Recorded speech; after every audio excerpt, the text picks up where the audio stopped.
Guys welcome to my YouTube channel. It's me గడ్డి Mallesh. So దోస్తులు చూస్తుర్రా, వచ్చింది మన ఫ్యాషన్ ప్లస్.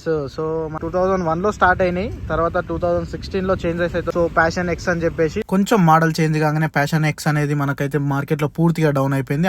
సో ఇందులో అయితే 3 కలర్స్ ఉన్నాయి. లోపల అయితే హాలోజన్ బల్బ్స్ ఇచ్చారు. సో టెలిస్కోప్ సస్పెన్షన్ కూడా మస్తు కొంచెం నైట్ టైమ్ లో రిఫ్లెక్ట్ అయితే డ్రమ్ బ్రేక్ ఇవి 130 mm డ్రమ్స్ ఇవి. వీల్ సైజ్ చూసుకుంటే మనకు 80/100 18 ఇంచెస్ వీల్ ఇవి. 11 లీటర్ ట్యాంక్ అన్నమాట అది. సో మనకు మైలేజ్ 50 నుంచి 60 వరకు కూడా ఇస్తుంది. ఈ బండికి లుక్ మాత్రం ఈ బాక్స్ నుంచి 97.2 cc ఇంజన్ ఇది. పవర్ వచ్చేసి 7.91, టార్క్ వచ్చేసి 8.05. సో ఇందులో ఆక్సిజన్ సెన్సార్స్ అయితే ఒకటే ఉంది. సో హీటింగ్ సెన్సార్ అవతల సైడ్ ఉంటుంది. OBD2 తో రన్ అయ్యే మిషన్ ఇది. సెన్సార్స్ అయితే ఒక 10 వరకు అయితే ఉంటాయి. నేను ఫ్రంట్ బ్రేక్ అయితే వేస్తున్నా. సో బ్యాక్ బ్రేక్ వేస్తే మాత్రం ఫ్రంట్ ఒక 20% వరకు అయితే పడుతుంది. ట్విన్ షాక్ సస్పెన్షన్, అడ్జస్టబుల్ ఉంది. సీట్ అయితే కొంచెం హార్డ్ అయితే, అండ్ ఇది 4 గేర్ మాన్యువల్ అన్నమాట. ఇది BS6 అండ్ BS7 కూడా చెప్పుకోవచ్చు బండిని. సీట్ కూడా చాలా పెద్దగా అనిపించింది. సో ఈ బ్లాగ్ మీ అందరికీ నచ్చింది అనుకుంటున్నాను. లైక్, షేర్, సబ్స్క్రైబ్ చేసుకోవడం మర్చిపోకండి.